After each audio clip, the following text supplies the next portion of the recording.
Good evening, friends. As promised, I am there for giving a brief explanation about what is accounts and to make the concept clear. Now, before we start the technical definition of accounting, one should understand for a layman, मतलब एक आम आदमी के लिए what is the meaning of accounts. See, for a layman, एक आम आदमी के लिए accounts का मतलब होता है चीज़ों को चीज़ें जो खर्चे हुए हैं, जो इनकम्स हुई हैं, उनको एक जगह पर लिखना और एंड में निकालना कि हमारे पास पैसे बचे हैं कि हमको पैसे बचे हैं कि उनका पैसा क्या हुआ है. Now this involves this is a very technical word because it involves a number of items. I'll take an example to explain you. Like for example, suppose आपके फादर ने आपको 1000 रुपीज़ दिया to for a particular month. Now you have to analyze at what are the areas where you are going to spend this amount of money. So for a student, you can spend money on movie tickets. अभी recently movie आई है Brahma's, so people must be going for that. Or you can have go for parties with the friends. You can go for a purchasing of some stationery, some books. So at the end of the month, you must be left with some amount of money. Now if your father will ask you what is the amount of money left, you need to first analyze and think that what are the areas where I have spent my money and what is the amount of money I got from my father. So you take a piece of paper and one side you write the expenses, one side you write your source of income, which is only rupees 1000 given to you by your father. So at the end, you will compare your income with your expenses and you will find out what is the amount of money left with you. So this is a gist of what is accounts all about. Accounts is a language for the business. Like that sheet of paper was the language with which you will communicate with your father that ये मेरे areas जहाँ मैंने खर्चे किए हैं और ये मेरा एरिया जहाँ से मुझे पैसे मिले थे like from you. Now accounts का ओरिजिन कहाँ से हुआ? सी मतलब हमारे पूर्वज हिस्ट्री में भी इसका आप चाहेंगे तो उसके ग्लिम्स मिलेंगे. लाइक फॉर एग्जांपल कौटिल्य, उन्होंने अपनी बुक अर्थशास्त्र में अकाउंट्स के बारे में एक लिटिल बिट डिस्क्रिप्शन दिया है. मैंने उन्हें बताया है कि बेसिक्स ऑफ अकाउंटिंग क्या होता है, उस ज़माने में कैसे उसको मेंटेन किया जाता था. Further it was developed and the actual credit for starting this accounts और reducing the accounts goes to Fra Luca Pacioli. इन्होंने इंट्रोड्यूस किया कि what is accounting and what are the simple procedures of preparing an account और preparing the accounting. The account, as I told you, is a language of the business. Business has to communicate with its customer, with government, with society. Now, business will not come to the society on its own. It requires a language. That language is termed as accounts or accounting.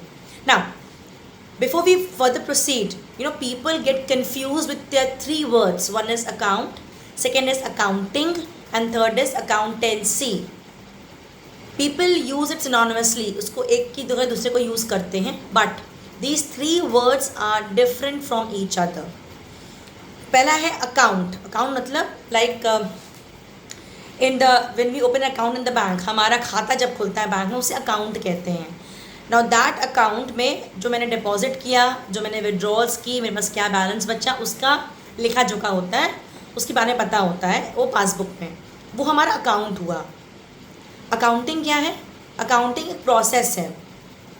Now just to give enlighten you, in any word if we add the words ing, अगर हम एक suffix add कर रहे हैं ing in a particular word, तो that word becomes a procedure. तो accounting क्या है? It is a procedure of maintaining the transactions with the business.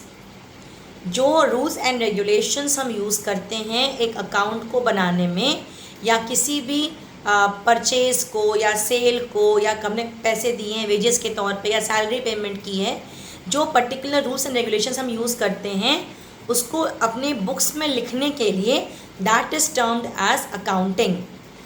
So accounting क्या है? एक प्रोसीजर है कि हम ट्रांजैक्शंस को पहले एनालाइज करते हैं कि कौन से ट्रांजैक्शंस मुझे बुक्स में लिखने हैं, कौन से नहीं लिखने हैं. फिर उसे हम समराइज करते हैं कि ये ट्रांजैक्शन इस पर्टिकुलर नेचर का है. कुछ ट्रांजैक्शंस सिर्फ खर्चे के होते हैं, कुछ केवल इनकम्स के होते हैं, कुछ एक पर्टिकुलर पर्सन से रिलेटेड होते हैं. सो उसको हम एनालाइज करते हैं, समराइज करते हैं, उसके बाद उसे क्लासीफाई करते हैं. इनकम्स, एक्सपेंसेस एसेट्स मतलब प्रॉपर्टीज़ और लाइबिलिटीज़, जो दायित्व है मुझे पेमेंट करने का आउटसाइड पार्टीज़ में। एनालाइज करने के बाद, क्लासीफाई करने के बाद हम कुछ अकाउंट्स बनाते हैं जिनसे मुझे मालूम चलता है कि एक साल के एंड में, at the end of 1 year, मेरी कंपनी को मुनाफा यानी प्रॉफिट हुआ है या कंपनी को लॉस हुआ है। और अगर हुआ है तो उस अकाउंट्स को हम ट्रांसफ़र करते हैं अपने मैनेजमेंट डिपार्टमेंट को, जो एनालाइज करता है कि what were the reasons for having the loss and what are the sources through which my incomes could be increased. तो अकाउंटिंग क्या है? वो एक प्रोसीजर है। अब अकाउंटेंसी क्या है? Accountancy is entire body of knowledge of accounts, उसके प्रिंसिपल्स, उसके कॉन्वेंशंस, उसके फॉर्मूलाज, उसके स्टैंडर्ड्स, या वो सब को जब मिलाएंगे, अ बॉडी ऑफ नॉलेज और अ कोड ऑफ कंडक्ट, उसको जब हम बनाएंगे, दैट इज़ अकाउंटेंसी। सो इस वीडियो में मैंने आपको बताया अकाउंटिंग का इंट्रोडक्शन कहाँ से हुआ था, अकाउंटिंग क्या है, अकाउंट्स क्या है और अकाउंटेंसी क्या है। इसको समझने के बाद then I will go ahead with your terms of accounting. In the next video I will be telling you about what are the terms of accounting, because उन टर्म्स को जाने बिना हम अकाउंट्स को आगे नहीं समझ सकते हैं। तो see you in the next video, till then stay safe and